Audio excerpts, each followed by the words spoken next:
Hello friends. मैं हूं अवधेंद्र। आज मैं आप लोगों से बात करना चाहता हूं एक बड़े ही इम्पोर्टेंट इश्यू पर कि अभी मैं भारत की आज़ादी पर एक नज़र डाल रहा था।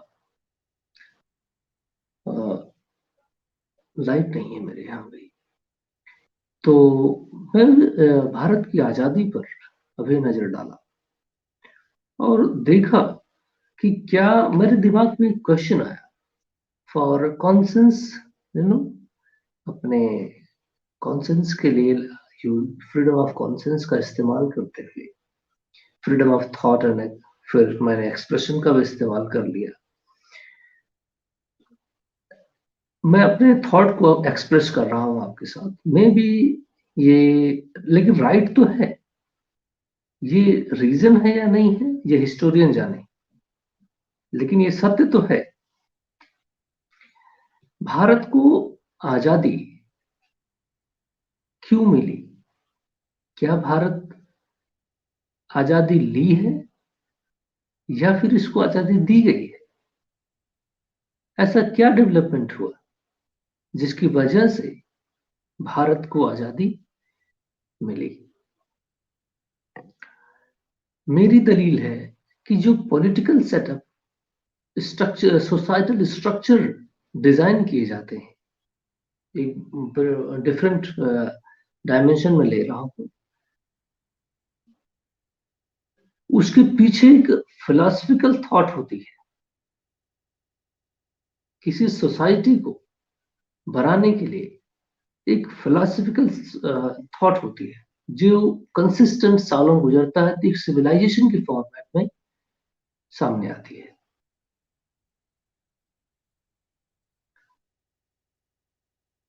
तो यूरोप में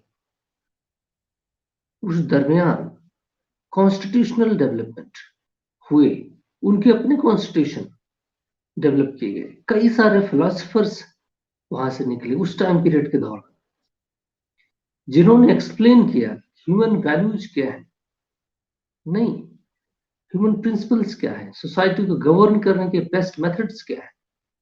जब उन्होंने ऑक्यूपेशन किया 1600 के बाद से, नहीं, डिफरेंट पार्ट्स में कॉलोनाइजेशन शुरू हुआ, तो उसके पीछे ग्रीड थी, इकोनॉमिक ग्रीड, एक्सप्लॉयटेशन था, इकोनॉमिक एक्सप्लॉयटेशन। वहां से हमें रिसोर्सेस स्नैच करना है, एक्सप्लॉइट करना है और गेट अवे विद दैट, उसको ले आना है अपनी तरफ। और उसके थ्रू कल्चरल, है ना, अपने रिलीजन को प्रोपेगेट करना भी उनके कॉन्सेप्ट में शामिल था।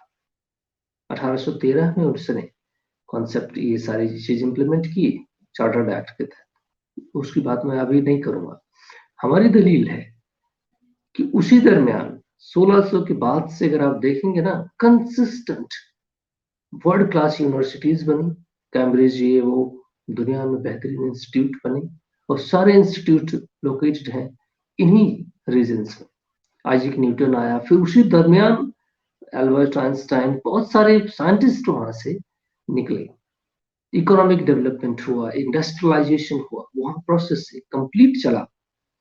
इंडस्ट्रियलाइजेशन के रिपोर्कशंस नेगेटिव भी हुए, पॉजिटिव भी हुए। इन सारे थॉट के पॉजिटिव नेगेटिव कॉन्सिक्वेंसेस होते हैं, नहीं। अब अगर हमारी सोसाइटी के, मैं दलील पे भी ये आर्गुमेंट करता हूँ, हमारी सोसाइटी जो हमारी तीसरी जनरेशन पीछे वाली थी, क्या उनकी वैल्यूज जो थी आज वही वैल्यूज हैं? सेम एज वही वैल्यूज हैं आज भी? ऐसा नहीं है। तो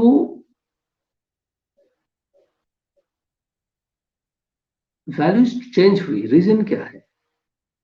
क्योंकि सोशल जो थॉट प्रोसेस है ना, वो लोगों में चेंज आया है, और वो उसके पीछे रीजन है कि नेक्स्ट जनरेशन जो आती है, उसके मेंटल मैकेनिज्म, उसके थॉट प्रोसेस, उसमें जो ह्यूमनिज्म है, ह्यूमन वैल्यूज है, मानवता की डिफरेंट, और एजुकेशन का जो अपना एक सेटअप होता है, आर्गुमेंट, वो अपने हर कोई अपने नेक्स्ट जनरेशन को ट्रांसमिट करता है ना। तो इस तरह से एक नई जनरेशन जो अभी आज जैसे मैं हूँ, किसी का गर्दन नहीं दबा सकता। फॉर एग्जाम्पल हमारे 100 साल पीछे यहाँ पे इसी जमीन पर जहाँ पे मैं बैठा हूँ, यहाँ पे युद्ध हुआ होगा, है ना? किसी चीज के लिए लाखों लोग मरे होंगे, तो उसकी अपनी एक वैल्यूज उस जमाने में थी। आज भी कुछ कहीं क्राइम्स हो रहे हैं, कहीं कुछ हो रहा है, तो वहां पे भी एक अपना सेटअप बना हुआ है। क्राइम फ्री सोसाइटी हम तब बना पाएंगे जब एक सोशल स्ट्रक्चर पूरा चेंज होगा, है ना? तो यही मेरी दलील है कि वहां पर भी, यूरोप में भी, ये जो फिलोसफर्स आए, नई नई आइडियोलॉजी, थियरीज, डेमोक्रेसी क्या है, किस तरह बनी है, इसमें humanism, human value, human rights, ये वगैरह वगैरह, हर प्रिंसिपल्स को उन्होंने वेल डिफाइन किया। तो मे भी उसका असर जो पड़ा, जो वहां से गवर्निंग बॉडीज आती थी, वो गवर्न करने के मॉडल्स भी वही सेटअप किए। नहीं, आज वो ब्रिटिश मॉडल है, और फिर वही ब्रिटिश वैल्यूज भी सेटअप करने की कोशिश की, जो फिलोसफर्स ने डिजाइन किया। इसलिए फिर पॉलिटिकल पार्टीज आई, फिर लोग गल्वनाइज हुए, फिर उसमें नया नया सिस्टम बना, है। तो कहीं ना कहीं इसकी जो जड़ जो जा बनती है, कांग्रेस को बनाते या ना बनाते, कोई क्या कर लेता, वो तो आप तो गुलाम थे ना। कांग्रेस को अगर ना बनाते तो इंडिविजुअल लोग कहीं कहीं से आंदोलन करते, और फिर वो अपना पुलिस बुला के उनको दबा देते गर्दन को। आज भी हम गुलाम रहते? नहीं।